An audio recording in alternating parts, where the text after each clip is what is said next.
C'est un show, on est dans une conversation. Écoute. Et voilà, on est commencé là. Attends un petit peu, Bruno, je sais que tu as une opinion. On va écouter le générique avant de faire ça.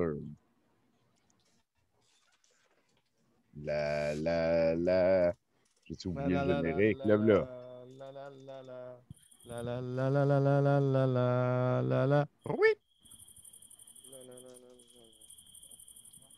Triste qu'on est bien.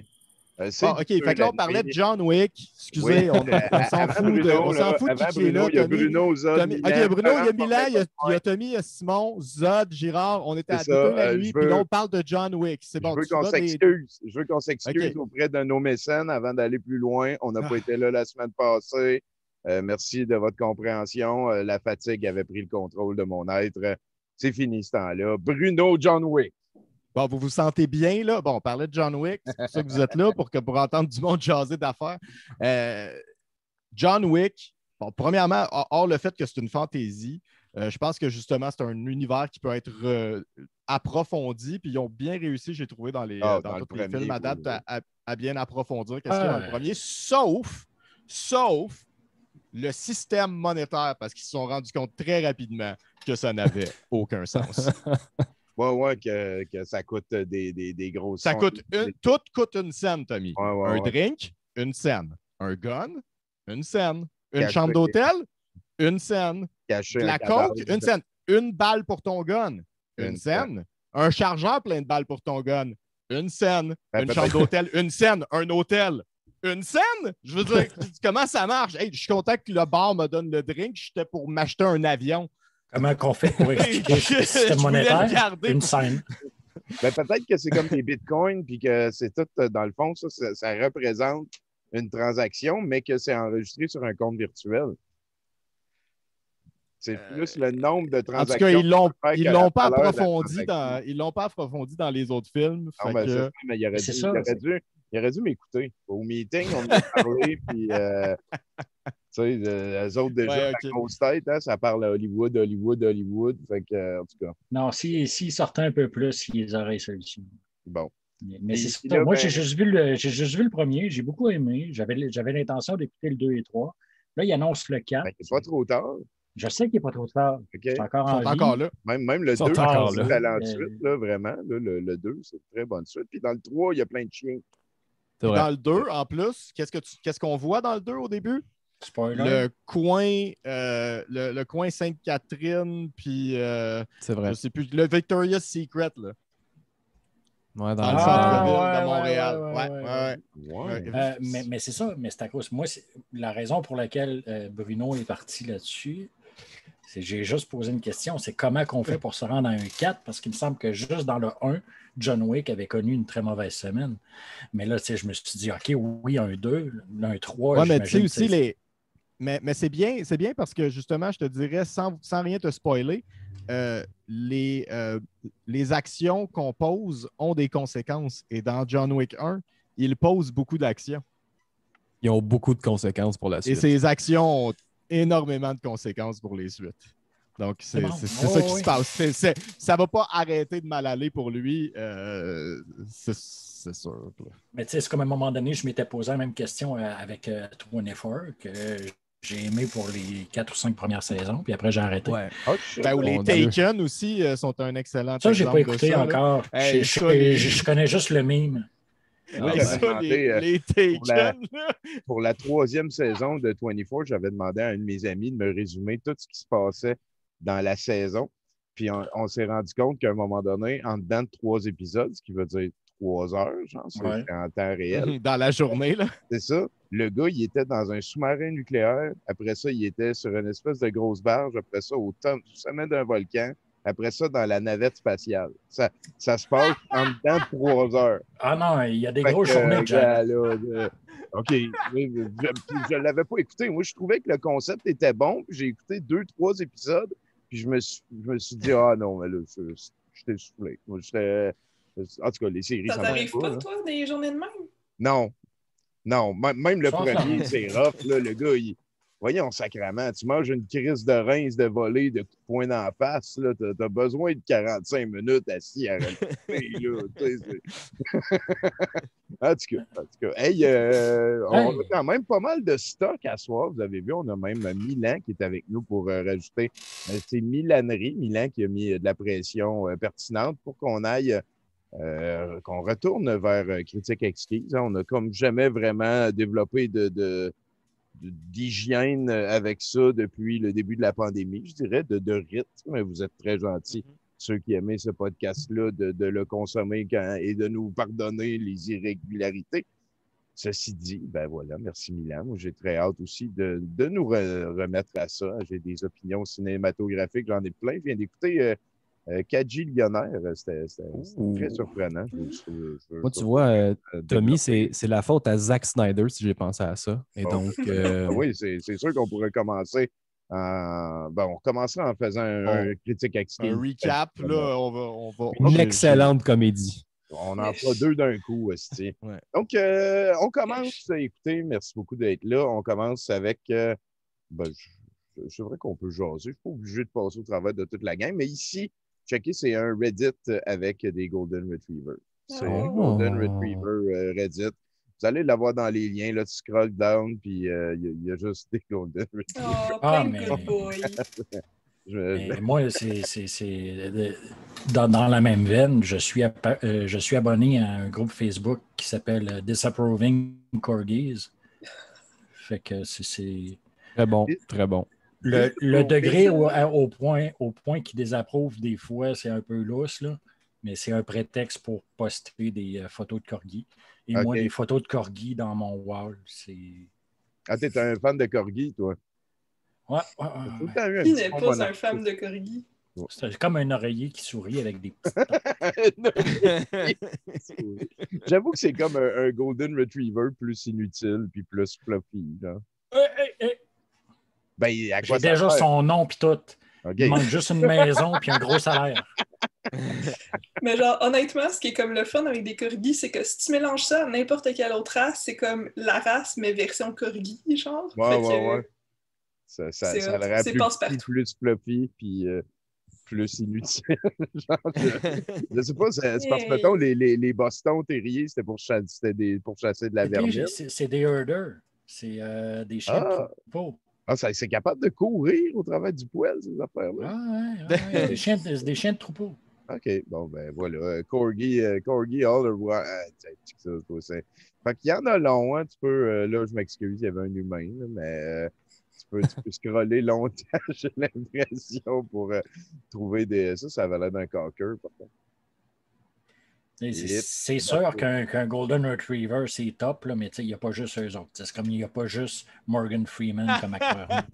Non, mais Tommy, qu'est-ce que ça fait là, ça? Ouais, Ouais. Ah, c'est les yeux en arrière. Il faut que tu le downvotes, t'as pas le choix, écoute.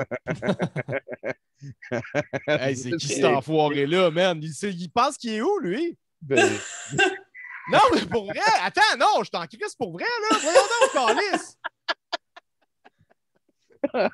Ça y est. Bon, ben Bruno, il est viré politique. On va écrire à Reddit, on va censurer, là! Bannir la page. Bannir le chat. Fait que vous allez l'avoir dans les liens du show si vous voulez. Hey, ça, il y a des corgis. Voyons, tu m'as tout corgifié. Des Golden Retriever avec des fleurs, il en manque avec des cravates et des lunettes de soleil, là, mais... Demandez et vous recevrez. Voilà. Et ben voilà, ça va être... Je voulais rendre hommage ici à BMR. Point de cette pub de Chris. Un rat détecteur de mine prend une retraite bien méritée. Moi, j'ai fait du bénévolat pour Clowns sans frontières pendant 3-4 ans dans ma vie et c'était 2005-2006. À l'époque, les mines antipersonnelles, c'est tout réglé depuis. Il n'y a plus de problème dans ce dossier. Oui. Mais c'était... je m'excuse de l'expression, mais c'était à la mode, genre. Et avec Clowns sans frontières, on a participé à quelques efforts. J'ai appris en faisant ça qu'en Angola, un pays d'Afrique de l'Ouest, il y a 3 mines par enfant, 3 mines antipersonnelles dans le bois par enfant. Nous, au Canada, c'est une réalité avec laquelle on n'a pas à jongler parce que on peut aller jouer dans le bois et courir partout sans avoir peur de marcher sur une mine et de perdre un bras ou une jambe. C'est d'ailleurs une des explications qui fait que la majorité des personnes qui tombent sur une mine, qui souffrent d'une mine, qui ont un problème à cause d'une mine, c'est des personnes qui sont plus jeunes que plus vieilles, parce que les jeunes, ça a envie d'aller courir dans le bois. Un vieux, ça a envie d'aller au bar rejoindre ses chums. On y va par comportement généraux. Et donc, il y a toutes sortes d'efforts pour essayer de trouver des manières de déminer. Il y a 2 pays dans le monde qui n'ont pas signé le traité pour arrêter de construire et vendre des mines antipersonnelles. Un des 2, c'est l'Arabie saoudite. Et le deuxième, je suis sûr que vous allez tous le trouver. Il y avait le mot vendre dans ce que j'ai dit. Canada. Les States. Voyons. Si tu dis il y a 2 pays sur la Terre qui ont refusé d'arrêter de vendre telle affaire. En tout cas, voilà, les 2 pays n'avaient pas signé à l'époque. Là, ce que je vous dis, c'est de mémoire de 2004. Il y a des mines antipersonnelles partout sur la Terre. Au Vietnam, c'est un hostie de gros problème. Tous les pays qui ont vécu la guerre, c'est quelque chose. Puis ça dure des fois, les mines peuvent durer 60, 65, 70 ans. Puis ils les ont mis juste pour arrêter l'avancée des méchants. Mais là, un après-midi. Tony, j'aimerais ça t'arrêter un peu parce que j'ai l'impression que tu es en train de chialer contre les mines antipersonnelles. Antipersonnelles, pas toutes les mines. Pas toutes les mines. Puis, les bonnes mines. Oui, c'est ça. Puis j'ai l'impression qu'il n'y a pas beaucoup de nuances là, dans ta position. Non, mais je veux juste dire, c'est bon, ça. Les mines antipersonnelles, ça a toujours été utilisé pour faire des choses horribles. Ça ne veut pas dire nécessairement que c'est une mauvaise chose. Oh, Bruno, peut-être juste qu'on les a jamais bien utilisés. Ah oui, mais tu sais, c'est ça, c'est comme la baguette que se fait donner à Harry Potter. Elle a fait des choses terribles. Des choses extraordinaires. Dans The Onion Movie, il y a un gars qui fait un speech pour vendre des mines antipersonnelles à l'armée. Puis là, le seul général qui décide, il fait voir, non, merci. Puis là, le gars, il dit, ben là, on a 2 milliards de mines à écouler, trouver une manière. Bon, ben, dératisez votre jardin. Le gars, il met des mines. Voyons donc, sacrément. Fait que, ben, c'est ça, c'est un petit peu pour ça. Il y a toutes sortes de personnes qui ont essayé d'imaginer des manières de déminer. Les plus efficaces à date, là, c'est un peu moche, mais c'est de relâcher un élevage de lapins ou de lièvres dans un terrain. Puis, tu sais, fait que là, il y en a, ils marchent dessus. Des fois, c'est mettons, là, ils viennent de pogner 10 000 lapins, ils mettent une clôture autour d'une zone, puis là, ben, OK, on lâche les lapins dans la zone, puis là, tout le monde, ils regardent ça, là, le village est appuyé, puis boum, boum.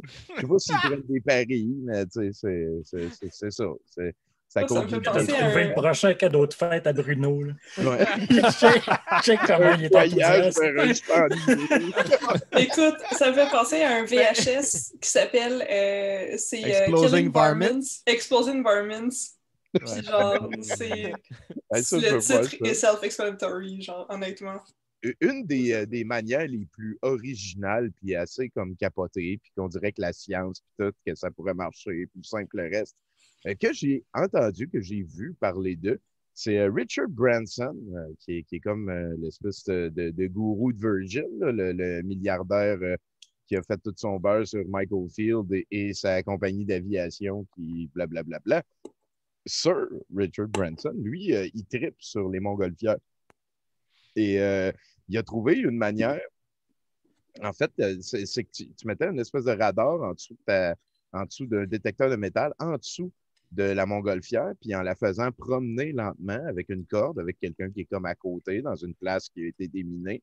Tu pouvais comme te promener par-dessus les arbres, pas trop loin, pas trop haut.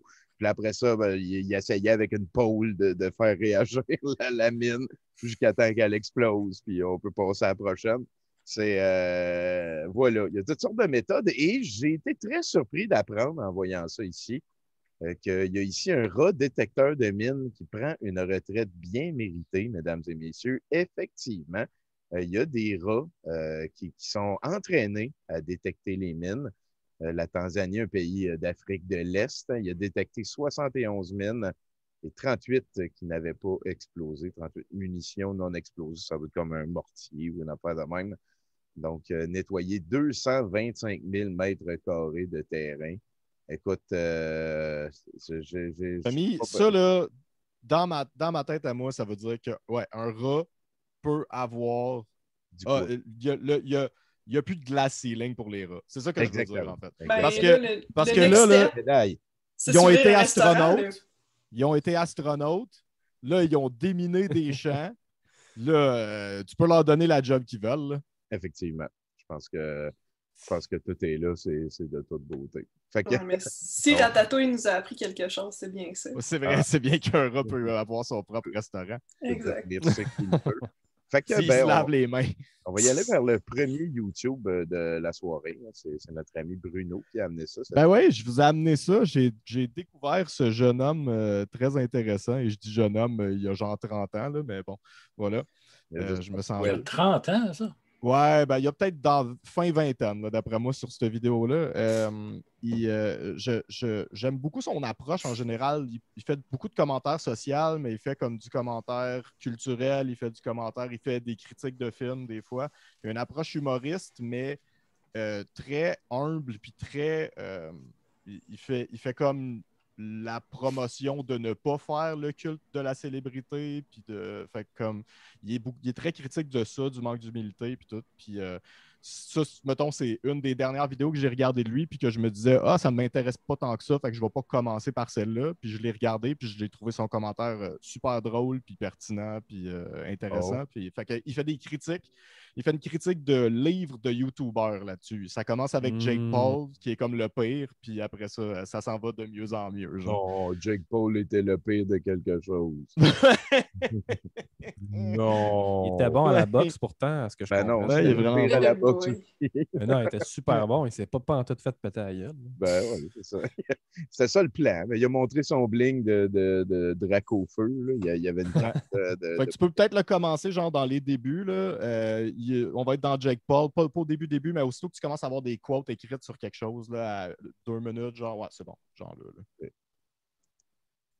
We make most of the money. How's that sound, Jam? Okay. Now, I want to make it clear, I'm not making this video to shit on every single YouTuber book that's ever been written. I'm not saying that just because a book is written by a YouTuber, that means it's bad, or just because a YouTuber does a live show, that means it's not very well put together. That's not true. What is true is that these things tend to separate, like, the truly talented creators who just happen to be on YouTube from the people who are clearly just doing it because it seemed like the right entrepreneurial thing to do. Those kind of books read much differently, with it being very obvious that much of what you're reading is just there to fill space, words devoid of purpose that couldn't be edited out, because then the book wouldn't be long enough. For example, in Jake Paul's You Gotta Want It, he starts with a short about me section with some descriptive things like how old he is, what he does. It looks like he's on Disney Channel, so I hope that goes well for him. And that's fine, because that's all information. This is an about me section, and these are things that describe him. But then he runs out of information and just starts listing pointless shit. I'm wearing sweatpants. There's a place around the corner from where I live that has killer smoothies. My favorite is peanut butter and jelly. I got one a few minutes ago. So right away, it's very clear we're just reading this guy's stream of consciousness. He was sitting there typing, he reached for his smoothie to have a sip, and then he was like, oh, I should type about the smoothie because what even is this book? I'm not so sure he even knew what this book was going to be or why he was writing it until he was done writing it. He ends the about me section with, my brother Logan is telling me that this book should be all about girls, but I say no, this book is all about... Wait, that's a good question. What is this book about? And to me, at least, that just seems like something that maybe he should have tried to figure out before he got to this point. You know a book is pretty good when the author openly admits to making it up as he goes. What's that famous line from the beginning of Sorcerer's Stone? Harry Potter, the boy who did something of significance. I haven't figured out what yet, but I'll let you know when I do. From what I can tell, this book is all about motivation and positivity and shirtless Jake Paul. It's about encouraging you to chase your dreams and face your fears, written by a teenager whose advice is terrible. Move with deliberate fearlessness. Ignore the naysayers.